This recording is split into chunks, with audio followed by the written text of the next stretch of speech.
সিমরানগড় নামের একটা গ্রাম ছিল, যেখানে সমীর নামের ব্যক্তি সিঙ্গারা বিক্রি করে নিজের সংসার চালাতো।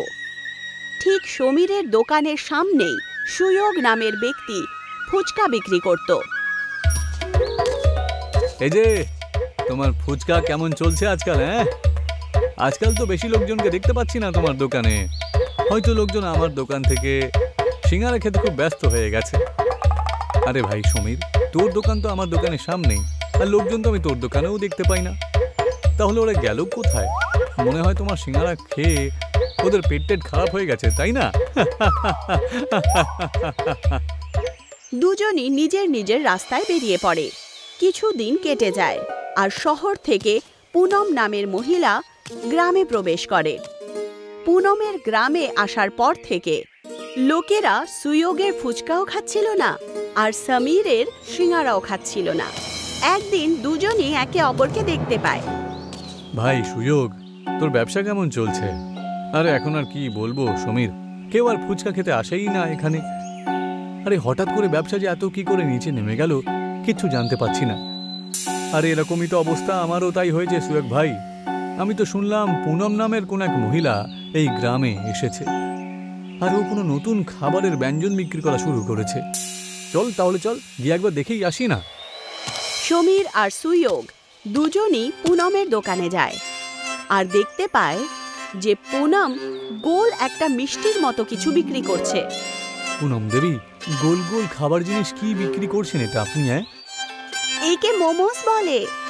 আমি এটা শহর থেকেই বানানো শিখেছি, আর যখন থেকে আমি এই দোকান খুলেছি সমস্ত গ্রামবাসীরা শুধু আমার কাছেই মোমোস খেতে আসে। এখন এই গ্রামে কেউ সিঙ্গারা বা ফুচকা খেতেই চাইছে না। তুমি এখন এই গ্রামে নতুন, এই মোমোর দোকানটা গ্রামে বন্ধ করে দাও তো। তোমার মোমোর জন্য আমাদের এখানে কেউ ফুচকা খেতে আসছে না, জানো তো? ঠিক কথাই বলছে, এই মোমোর জন্য তো আমার দোকানেও কেউ সিঙ্গারা খেতে আসে না এখন। আমি তো মোমো বিক্রি করা বন্ধ করব না। তোমরা দুজন যা করতে চাও করো, এখন যাও, আমাকে মোমো বিক্রি করতে দাও। অনেক আসলো আমাকে ধমকি দিতে। সমীর আর সুয়োগ ওখান থেকে চলে যায়, আর রাস্তায় দাঁড়িয়ে একে অপরকে বলে, আমার কাছে একটা উপায় রয়েছে, যেটা করলে আমরা এই পুনম দেবী শহর থেকে মোমো কি করে তৈরি করতে শিখে এসেছে, ঠিক সেইভাবেই আমরা দুজনও যদি শহর থেকে কিছু শিখে আসি। এই পুনমকে উচিত শিক্ষা দেওয়ার জন্য আমাদের দুজনকেই একসাথে থাকতেই হবে। কি বলো? হ্যাঁ, তোর সঙ্গে আমি আছি। সমীর আর সুয়োগ শহরের দিকে বেরিয়ে পড়ে। মাঝখানে তারা জঙ্গলের রাস্তা পায়। যখন তারা জঙ্গলের রাস্তা দিয়ে যাচ্ছিলই, তখন সমীরের পা পিছলে যায়, আর সে একটা গর্তে পড়ে যায়। আরে সমীর, কোথায় পড়লি রে তুই? হ্যাঁ, এই খালটা কোত্থেকে চলে এলো এখানে? নিশ্চয়ই কোনো শিকারী কোনো জন্তুর জন্য এই খালটা এখানে কেটে রেখেছে। তক্ষুনি সেই গর্তের মধ্যে থেকে সমীর সুয়োগকে আওয়াজ দেয়, সুয়োগ, নিচে চলে আয়, দেখ এখানে একটা অন্য জগৎ রয়েছে রে। সে দেখতে পায় যে গর্তের নিচে একটা আলাদাই পৃথিবী রয়েছে, যেখানে দূর দূর পর্যন্ত একটা অন্য রকমের আলুর ক্ষেত ছিল। দুজনই এই দৃশ্য দেখে আশ্চর্য হয়ে ওঠে। তক্ষুনি ওখানে একজন সাধু আসেন। তোমরা দুজন এখানে কি করছো খোকারা? আগে আমরা শহরের দিকে যাচ্ছিলাম, তখনই হঠাৎ করে আমি এই খালের মধ্যে পড়ে যাই। তখন আমি নিচে এলাম, দেখতে পেলাম যে এখানে অন্য একটা জগৎ রয়েছে, দারুণ। আর দূর দূরান্ত পর্যন্ত আলুর চাষ করা রয়েছে। এগুলো কোনো সাধারণ আলু নয়, এই আলু ইচ্ছা পূরণ করে দেয়। যদি তাই হয় তাহলে একটা আলু খেতে আমাকেও দিন না। আমারও একটা ইচ্ছে রয়েছে, আমার ফুচকার ব্যবসা পুরো গ্রামে সব থেকে ভালো চলা উচিত। আর আমারও ইচ্ছে রয়েছে আমার সিঙ্গারের দোকান যেন সব থেকে গ্রামে ভালো চলে, ঠিক আছে? ওই মোমোওয়ালার থেকেও বেশি ভালো।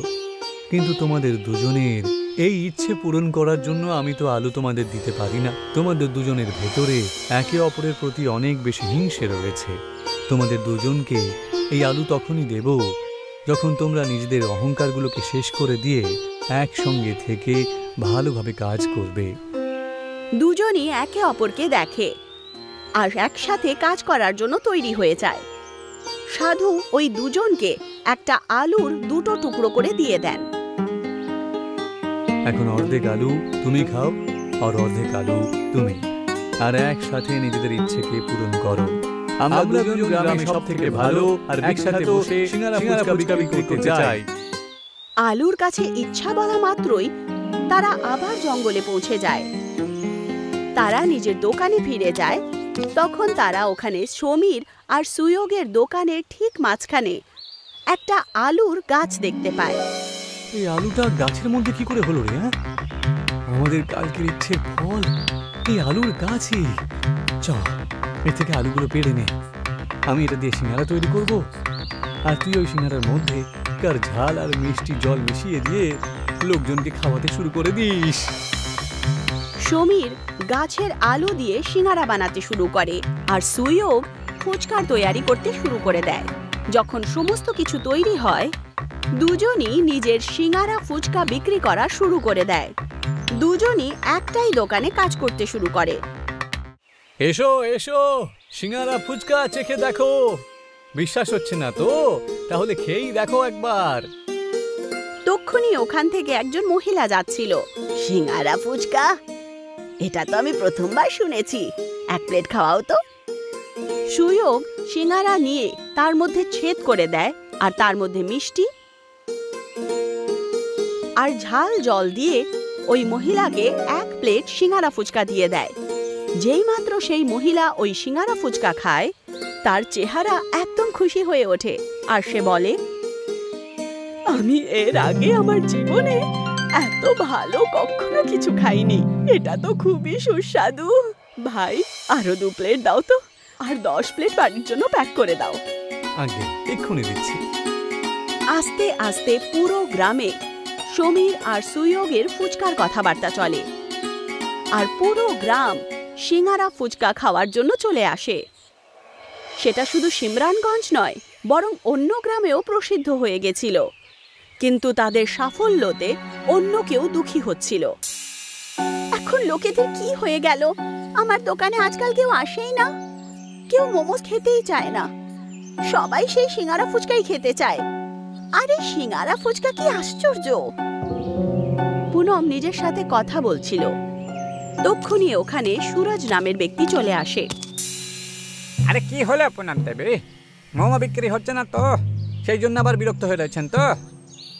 আমি কেন অস্থির হব না?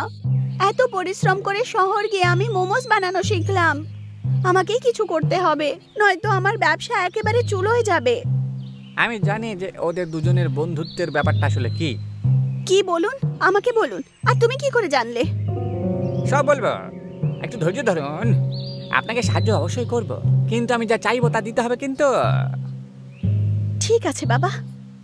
সুরজ পুনমকে আলুর গাছের ব্যাপারে বলে দেয়, আর তার সাথে মিলে সমীর আর সুয়োগের সিঙ্গারা ফুচকাকে গ্রাম থেকে সরানোর যোজনা বানায়। রাত্রি হয়ে যায়। সমীর আর সুয়োগ দোকান বন্ধ করে নিজের বাড়িতে যেতে শুরু করে। তাদের যাওয়ার পর ওখানে পুনম আর সুরজ চলে আসে। এই দেখুন, এই গাছটার কথাই তো বলছিলাম। এই হলো সেই গাছ যেটা হঠাৎ করে একদিনে বড় হয়ে গেল। এই গাছের আলু পেরে পেরে ওরা সিঙ্গারা ফুচকা বিক্রি করে। আমি কখনো আলুর গাছের ব্যাপারে শুনিনি। এতে নিশ্চয়ই কোনো রকমের জাদু আছে। আজ এখানেই এটা পুড়িয়ে ছাই করে দেব আমি। তারপর দেখি এরা কি করে সিঙ্গারা ফুচকা বানায়। দুজন মিলে সেই গাছটাকে কাটতে শুরু করে, আর দুজনই অনেক ক্লান্ত হয়ে ওঠে। পুনম দেবী, আমি বলছি কি যে বাকি গাছটা পরে আমরা কালকে কাটবো। সকাল হতে চলেছে তো, কেউ যদি দেখে ফেলে তাহলে কিন্তু আমাদের একেবারে দফারফা হয়ে যাবে। তুমি ঠিক বলছো, চলো এখান থেকে বেরোনো যাক। আমি গিয়ে নিজের কাজ করে নি। দুজনই ওখান থেকে বেরিয়ে যায়। যেই মাত্র সূর্য উদয় হয়, সমীর আর সুয়োগ দুজনই নিজের দোকান খুলতে চলে আসে, আর দেখতে পায় যে গাছ অর্ধেক কেটে গেছে। আর যেই মাত্র সূর্যের কিরণ সেই গাছে পড়ে, গাছ আবার আগের মতো হয়ে যায়। তুমি দেখতে পেলে যেটা আমি দেখতে পেয়েছি? হ্যাঁ, আমি দেখেছি কিভাবে এই গাছটা নিজে নিজে আবার ঠিক হয়ে গেল। কিন্তু এই গাছটাকে কাটতে কে এসেছিল? সে নিজের দোকান খুলে নেয়। আর সিঙ্গারা ফুচকা বিক্রি করা শুরু করে দেয়। দিন শেষ হয়ে যায় আর রাত হয়ে যায়। সমীর আর সুয়োগ দোকান বন্ধ করে বাড়ি চলে যায়। রাত্রির অন্ধকারে আবার পুনম আর সুরজ ওই গাছের কাছে পৌঁছে যায়। আরে, এই গাছটা তো আমরা কালকে অর্ধেক কেটেছিলাম, এটা ঠিক কি করে হয়ে গেল? আবার এটাকে পুরো কাটতে হবে। আরে চিন্তা করবেন না তো পুনম দেবী আপনি, আমার কাছে অন্য উপায়ও তো রয়েছে নাকি। এই গাছটাতে আমরা আগুন লাগিয়ে দিই, না থাকবে বাঁশ আর না বাজবে বাঁশি। পুনম আর সুরজ একটা লাকড়িতে মশাল জ্বালিয়ে দেয়, আর যেই মাত্র সুরজ গাছে আগুন লাগাতে যায় তখন গাছের গোড়া পুনম আর সুরজকে নিজের মধ্যে নিয়ে নেয়। পরের দিন সকালে যখন সমীর আর সুয়োগ ওখানে আসে তখন তারা দেখতে পায় যে এখানে এখন 3টে গাছ আছে। অদ্ভুত ব্যাপার তো, এখনো পর্যন্ত একটা গাছ ছিল, এখন 3টে হয়ে গেল।